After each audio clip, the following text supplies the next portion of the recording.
يسعد فؤادي كلما ذكر الحبيب ترنما. ذاك الذي رب العلا صلى عليه وسلم. نبي رب العالمين الصادق الهادي الأمين الطاهر الدمث الذي للحق صار معلما. للحق صار معلما. ذاك الذي رب العلا صلى عليه وسلم. صلى عليه وسلم.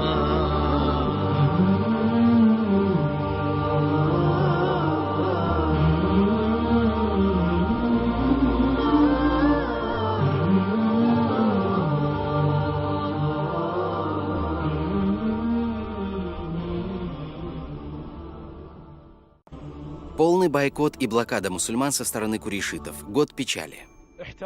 Многобожники решили, что сделать с пророком и его сподвижниками. Ведь его призыв распространяется, и люди принимают его религию. А терпение его последователей не подобно терпению других. Неверующие курейшиты договорились совершить опасное дело. Они решили полностью бойкотировать всех людей, принадлежащих к племенам Бану Хашим и к Бану Аль-Мутталиб. Решили не продавать им и не покупать у них, не есть вместе с ними, не говорить с ними, не общаться и не жениться на людях из этих племен. Они составили договор об этом и повесили его внутри Каабы. Пророк впоследствии призвал Аллаха против того, чьей рукой был написан этот договор, и рука его стала парализованной. Начался полный бойкот, который продолжался на протяжении 3 лет в ущелье Абу-Талиба. Бойкот объявили всем людям, принадлежащим к Бану Хашим и Бану Абдуль-Мутталиба. Мусульмане и неверующие, пока они не выдадут им Мухаммада и пока не убьют его. Но родственники пророка, мир ему и благословения, кроме Абу Ляхаба, были с ним. Полный бойкот продолжался 3 года. Были голод и жажда. Жители Мекки даже встречали караваны, приближающиеся к Мекке, покупали их товар и продовольствие по высокой цене, чтобы не дать его купить хашимитам и Бану Абдуль-Мутталиб. 3 года они пребывали в этом положении. Один из них из-за сильного голода ел финик, а день или 2 сосал его косточку. Они питались даже листьями деревьев, и некоторые из них умерли. Усилился плач, дети, женщины. Умер тот, кто уже умер, ослаб, кто ослаб. В некоторые из дней они находили кусок кожи, брали его, сжигали, толкли его в порошок и ели как пищу из-за сильного голода. Хаким ибн Хизам иногда скрытно доставлял еду своей тете, Хадидже. Но когда его видел Абу Джахаль, он бил его, запрещал ему делать это и обличал его перед людьми. Закончилось имущество, закончились продовольствие и еда. Хадиджа тратила из собственного имущества на любимого пророка, мир ему и благословение, и на бедных из мусульман. Однако имущество закончилось, еда закончилась, голод усилился, и усилились мучения. Биляль прятал еду под своим локтем для посланника Аллаха, да благословит Аллах и приветствует его и его род. Некоторые из них, возможно, за целый день ели только 1 финик. أحسب الناس أن يتركوا أن يقولوا آمنا وهم لا يفتنون. Какое же испытание может быть сильнее, чем это? 3 года голода и блокады в ущелье Абу-Талиба.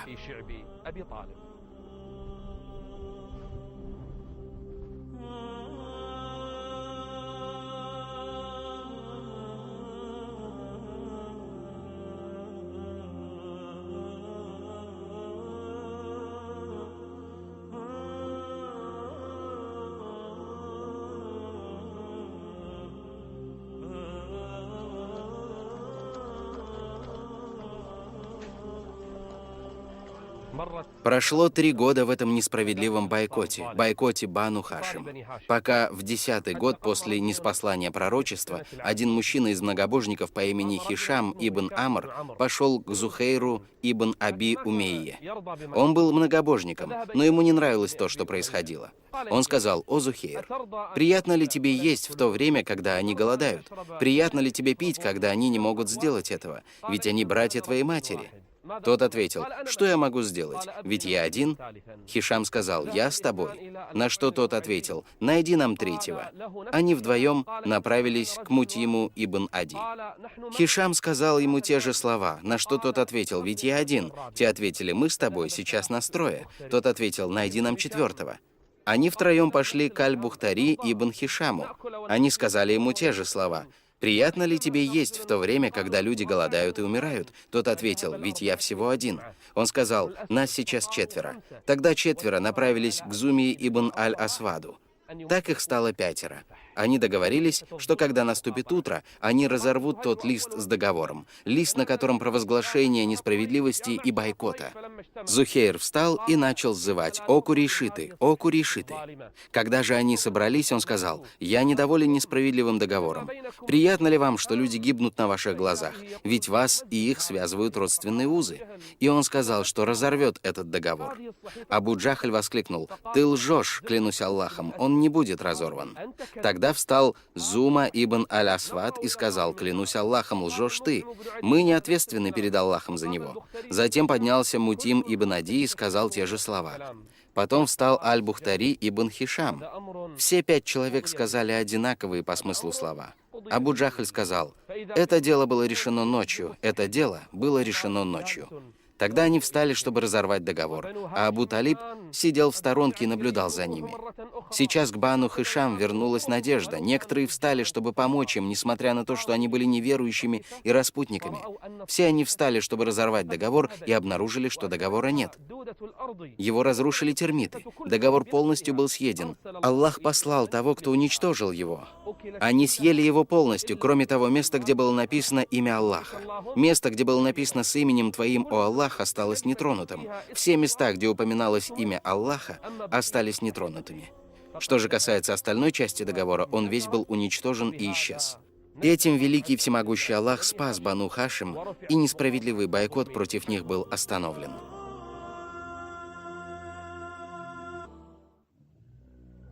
Многобожники все еще ругали пророка, да благословит и приветствует Аллах его и его семейство, а великий всемогущий Господь защищал его от их обид и ругани. Каждый раз, когда кто-либо из них говорил против него, ниспосылал Коран, чтобы успокоить его. Мужчина по имени Аль-Ахнас ибн Шурейх был сквернословом и непристойно выражался. Он ругал пророка много раз и очень плохими словами, и Всевышний Господь ниспослал о нем.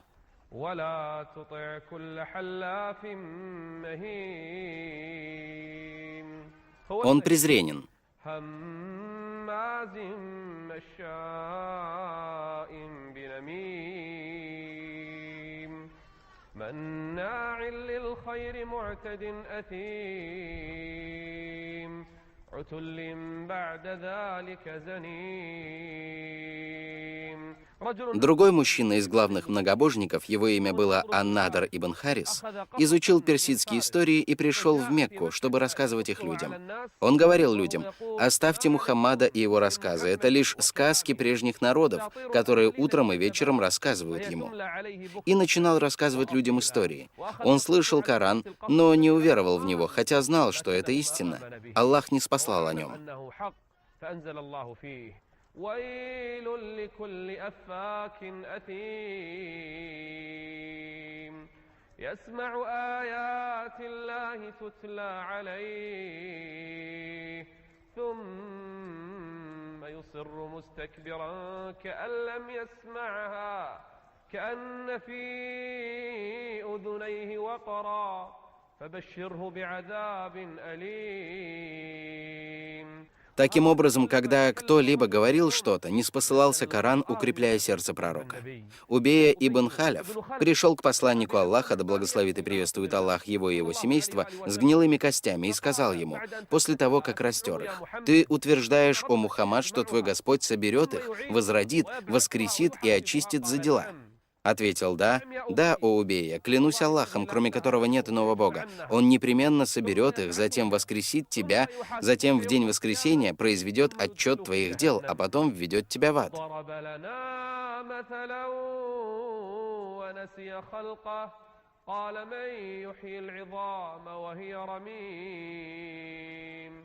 قل يحييها الذي أنشأها أول مرة وهو بكل خلق عليم الذي جعل لكم من الشجر الأخضر نارا.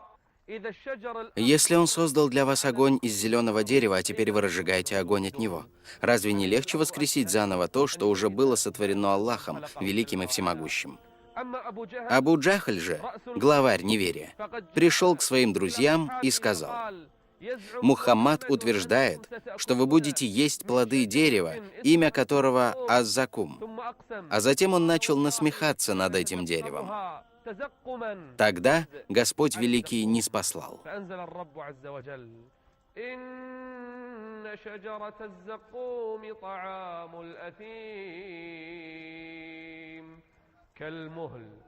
كالمهل يغلي في البطون كغلي الحميم خذوه فاعتلوه إلى سواء الجحيم толкайте его до дна ада. ثم صبوا فوق رأسه من عذاب الحميم ذق يا أبا جهل ذق ذق إنك أنت العزيز الكريم. Разве ты не был могущественным и благородным в своем народе, а сейчас вкушай плоды Аз-Закума, над которым ты насмехался? Даже более этого, пророк, мир ему и благословение, пришел к ним и сказал: «О народ, я хочу обучить вас слову, одному слову, которое я прошу вас сказать, слово, посредством которого вам подчинятся арабы и неарабы. Скажите только одно слово». Абу Джахаль со своими друзьями сказал: «Что же это за слово, которым нам подчинятся арабы и неарабы? Мы скажем его, да еще и прибавим 10. Если арабы и неарабы подчинятся одним словом, мы скажем 10. Он ответил: «Скажите: нет Бога, кроме Аллаха. Уверуйте в одного лишь Аллаха и не веруйте во все, кроме Него». Тогда многобожники, после того, как похлопали в ладоши, сказали: «Он хочет всех наших богов сделать одним». Удивительно. Этим словом нам подчинятся все арабы? Шли они, говоря это друг другу.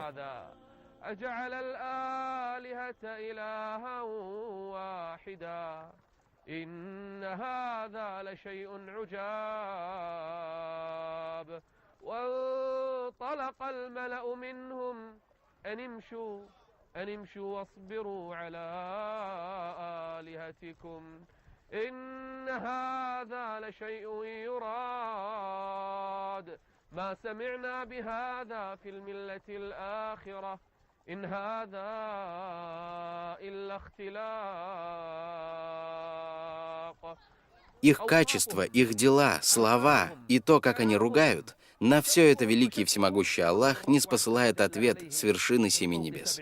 Какую бы притчу они ни приводили тебе, мы открывали тебе истину и наилучшее толкование, сказал Аллах. Так Господь отвечает им словами истины, тем, что лучше их притч и слов.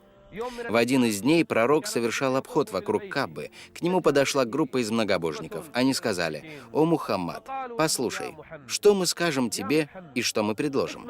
Он спросил: «Что же вы хотите сказать?» Многобожники ответили: «Что ты скажешь о следующем? Ты будешь поклоняться нашему Богу, а мы будем поклоняться твоему. Ты будешь поклоняться тому, чему мы поклоняемся, и мы будем поклоняться твоему Богу. И если же тот Бог, что у нас, лучше того, что у тебя, то ты получишь свой удел и благо от него. А если же тот Бог, что у тебя, лучше того, что у нас, то мы получим свой удел от него». Таким образом, они предлагали поклоняться совместно. Пророк посмотрел на них и сказал: «Знаете ли вы, что сказал Всевышний Господь?» Они спросили: «Что же говорит твой Господь?» Он сказал: «Так послушайте же то, что говорит мой Господь».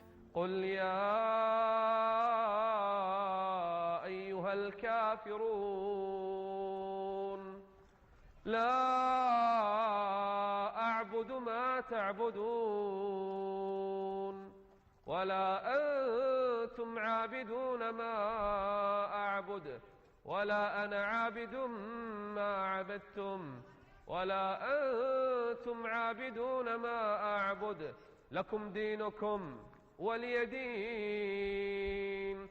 Они пришли к нему и сказали: «Посмотри на Хабаба, Амара и Беляля, на бедняков и несчастных. К нему пришли люди из благородных слоев. Они сказали: прогони их, и мы будем сидеть с тобой». Тогда Господь ниспослал.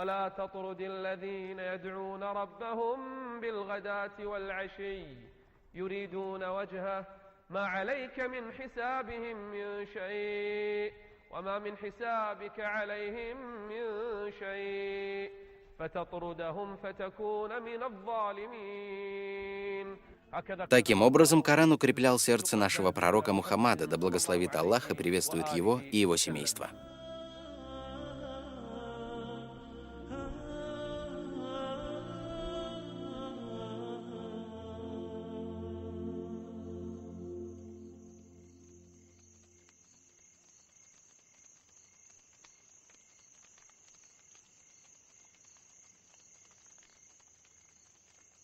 Заболел Абу Талиб, дядя пророка, мир ему и благословение. Болезнь его усилилась так, что приблизился час его смерти. Пророк поспешил к нему. Он сел у его постели и хотел подсказать своему дяде произнести свидетельство единобожия перед смертью. Но он не сказал его. В той же комнате, в которой Абу Талиб лежал на постели, были Абу Джахаль и некоторые другие многобожники. Пророк, сидя у изголовья его кровати, говорит ему: «О дядя, скажи, нет Бога, кроме Аллаха. Скажи, нет Бога, кроме Аллаха. Одно лишь слово. Благодаря этому я смогу свидетельствовать за тебя перед Аллахом. Скажи, нет Бога, кроме Аллаха». И у него был Абу Джахаль. Он смотрит на Абу Талиба и говорит: «Неужели ты отступишься от религии твоих отцов? Неужели ты отступишься от религии твоих отцов?» А пророк говорит ему: «О дядя, скажи, нет Бога, кроме Аллаха. Одно лишь слово. Благодаря этому я смогу свидетельствовать за тебя». Абу Талиб смотрит на Абу Джахля и на своего племянника, но в итоге он выбрал религию своих отцов и сказал: «Я придерживаюсь религии Абдуль-Мутталиба. Я придерживаюсь религии Абдуль-Мутталиба». Затем закрыл свои глаза, и душа покинула его тело. А он так и не сказал: «Нет Бога, кроме Аллаха». О Аллах, как печалился этому посланник Аллаха. Он заплакал. Он опечалился из-за смерти того, кто поддерживал его несколько лет, оттеснял многобожников от него и оберегал его от обид, причиняемых курейшитами.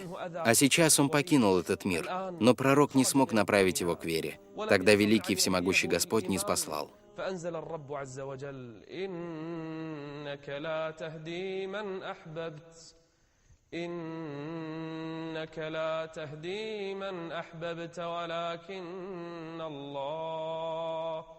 ولكن الله يهدي من يشاء. Пророк, мир ему и благословение, сказал: «Я непременно буду просить прощения за него, пока мне не будет запрещено делать это». И он начал просить прощения, пока великий и всемогущий Господь не ниспослал.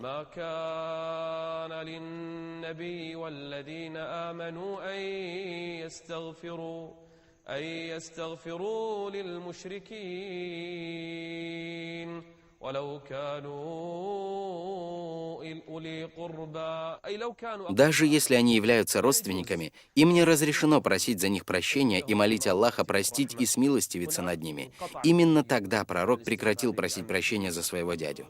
Через несколько лет после этого его спросили: «Какую пользу принесло твое заступничество за дядю, о посланник Аллаха?» Он ответил: «Воистину, он будет помещен в верхний слой ада, который будет доходить ему только до щиколоток.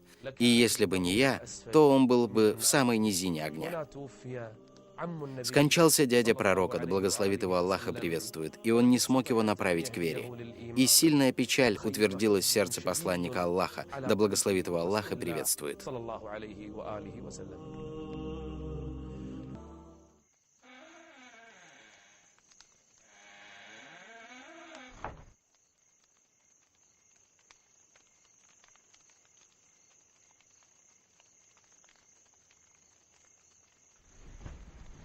Прошло 2 или 3 месяца после смерти Абу Талиба, дяди пророка, да благословит его Аллах и приветствует. Печаль и скорбь все еще сжимали сердце пророка. Наступил месяц Рамадан 10-го года после ниспослания пророчества. Как вдруг Хадиджа, да будет доволен ею Аллах, мать правоверных, заболевает, и Аллах забирает ее душу. Какая же это боль? Как сильна эта печаль? Смерть его дяди, а после смерть кого?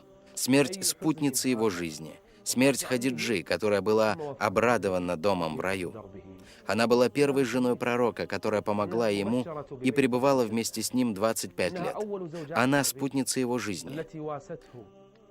Страдания после скорби по случаю смерти его дяди Абу Талиба.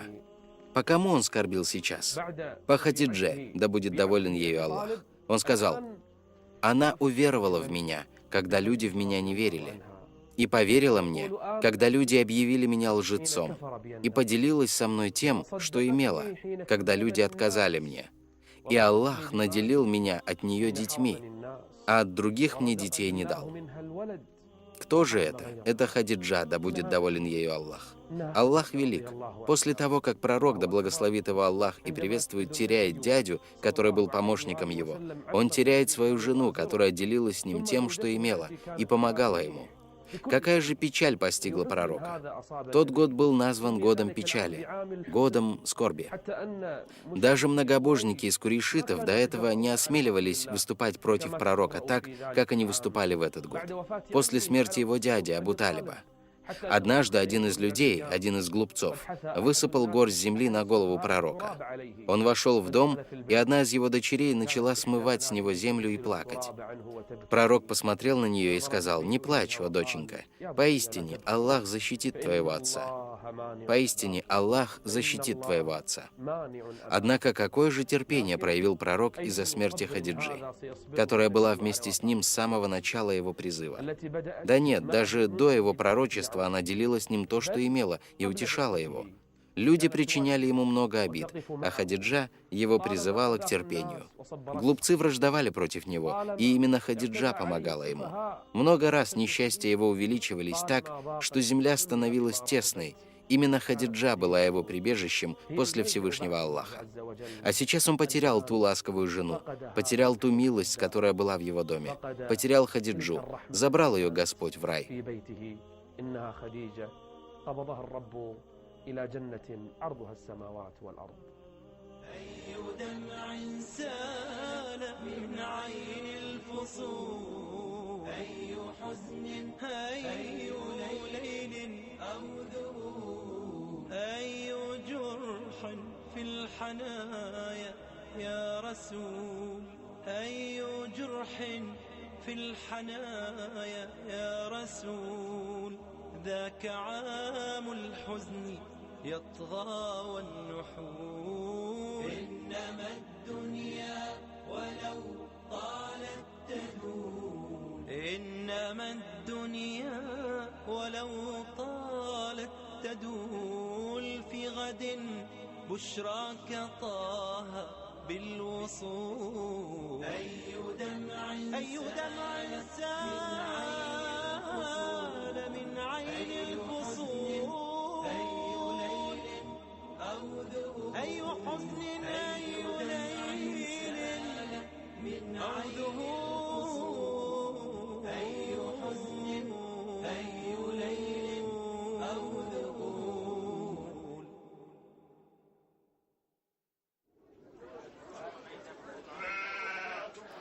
В тот же год, в 10-й год после пророчества, пророк женился, да будет доволен ею Аллах, на вдове, которую звали Сауда бин Замма. Она была его первой женой после Хадиджи. И в тот же год, в год, когда его постигла печаль, пророк, да благословит его Аллах и приветствует, решил поехать в Таиф, чтобы призывать племя Сакиф к исламу. Возможно, они ответят на его призыв, возможно, они примут его. Он отправился к старейшинам Сакифа, Абду Ялею, Хабибу и Масуду. Он призвал их к религии Аллаха, великого и всемогущего. Тогда один из них высказался со всей наглостью и нахальством. А ведь пророк пришел к ним, преодолев этот длинный путь через годы, один. С ним был лишь его вольноотпущенник Зейд ибн Харис. Когда же он пришел к ним, один из них сказал: «Я разорву покрывало Каабы, если именно Аллах послал тебя», насмехаясь над нашим пророком. Другой из них сказал: «Разве Аллах не нашел никого другого, кроме тебя, чтобы послать?» Они говорят со всей наглостью. Третий сказал: «Я не отвечу тебе. Если ты говоришь правду, то меня постигнет то, о чем ты говоришь, а если ты лжешь, то отвечать мне тебе не подобает». Тогда пророк сказал: «Если вы не ответите моему призыву, то не настраивайте курешитов против меня». Но они настроили против них глупцов. Рабы бросали в него камни так, что поранили его ноги, а Зейд отталкивает их от него. Он покинул Таиф печальным. Он не чувствовал, куда идет, пока не дошел до Карн-ас-Салиба. Там он, воздев руки к небу, призвал Аллаха известной мольбой.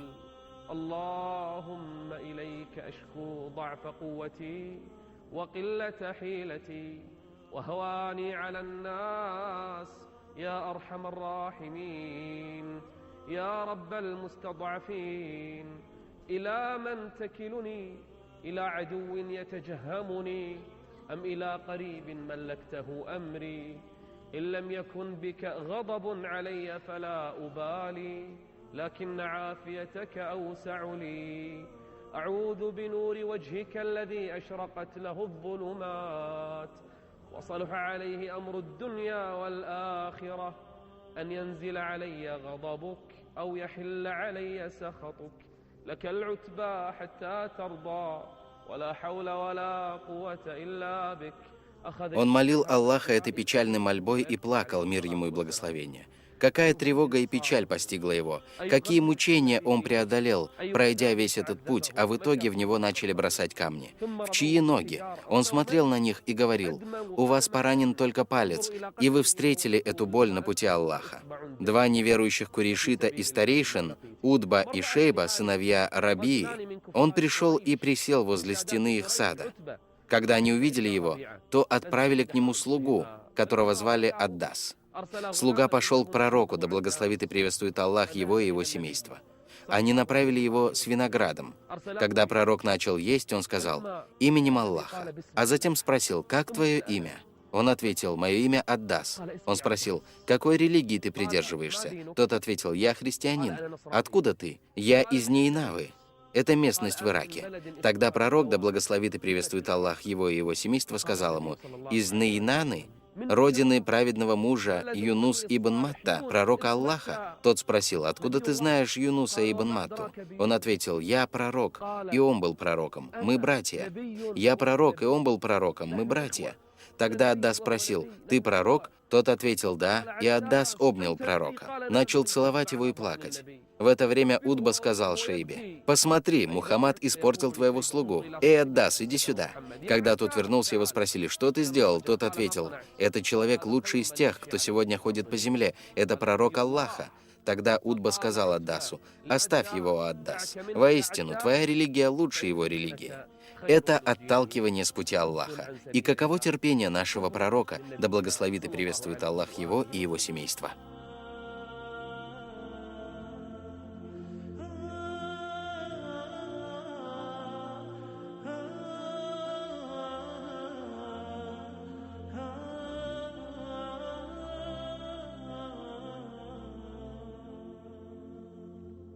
Пророк, да благословит и приветствует Аллах его и его семейство, отправился в путь, охваченный печалью и грустью. Он сказал: «Я не пришел в себя, пока не достиг Карн-аль-Маназиль, Карн-ас-Салиб». Он сказал: «Оказалось, что я стою в тени облака, взглянув на которое, я увидел Джибриля. Он поприветствовал меня, и пророк, мир ему и благословение, ответил ему». Он продолжает: «Он обратился ко мне и сказал: „Это ангел гор, и он приветствует тебя“. И я поприветствовал его. Затем он сказал мне: „Прикажи ему, о Мухаммад, и он сомкнет над ними в 2 горы. 2 горы Мекки упадут на жителей Мекки только по твоему приказу, и все прекратится». Пророк сразу отказался, сказал: «Нет, нет, почему же нет? Ведь они обижали тебя, прогнали и причиняли мучения». Но ответил: «Нет, если они не уверуют, прошу лишь Аллаха о том, чтобы Он произвел от них тех, кто станет поклоняться одному лишь Аллаху и ничему более наряду с Ним. Воистину, Ты милость».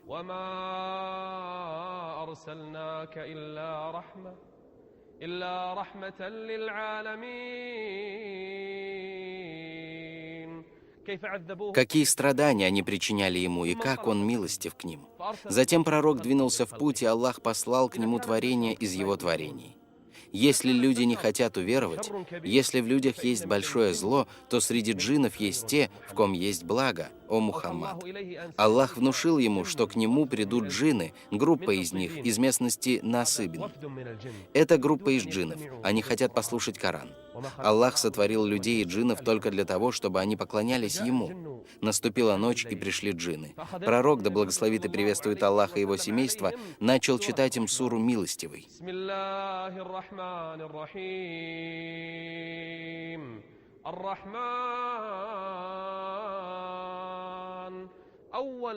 Как только пророк прочитал суру «Милостивый», джинны сказали друг другу: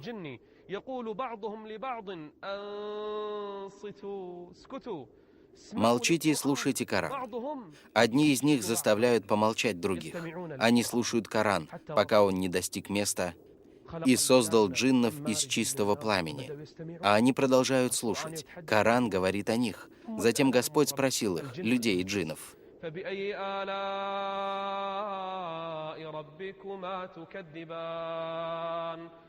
Джинны все воскликнули, проникнувшись словами Аллаха, поразмыслив над ними: «Мы не отвергаем и не считаем ложью аяты нашего Господа». Даже если Абу Джахль насмехался, Угба ругал, а остальные многобожники, когда пророк читал Коран, обижали его, то ведь среди джиннов есть такие, в которых есть благо. Они слушают, молчат. Что же они сказали, как только услышали Коран?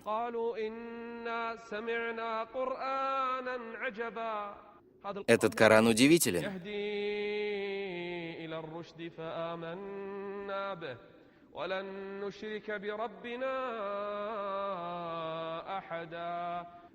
Пророк обрадовался их вере и принятию ими ислама. Целая группа джиннов. Они не только приняли ислам, но и поспешили к своему народу, призывая и доводя до них ислам. Все это утешение посланнику Аллаха. Они задали пророку вопросы о религии, о положениях шариата. Когда они обучились религии от посланника Аллаха, то сразу поспешили к своему народу.